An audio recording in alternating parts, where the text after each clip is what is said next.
নমস্কার বন্ধুরা, এই মাত্র বাড়ি ফিরলাম। এরপর রান্না বান্না করব। তো দেখুন আজকে বাড়ি ফেরার সময় আমি কি এনেছি। ডিম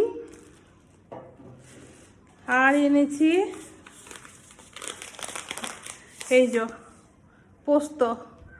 আজকে ডিম পোস্ত রান্না করব। তার আগে দেখিয়ে দিই পোস্ত আমি এখানে রেখেছি। আর এগুলো সেই কালকেরগুলো বললাম না, ডাল আছে, মোরলা মাছ ভাজা আছে, এগুলো সব আছে, একটু একটু করে রাখা আছে, শাক চচ্চড়ি সব আছে। এগুলো বেঁচেছিল, রেখে দিয়েছিলাম ফ্রিজের মধ্যে, বার করেছি।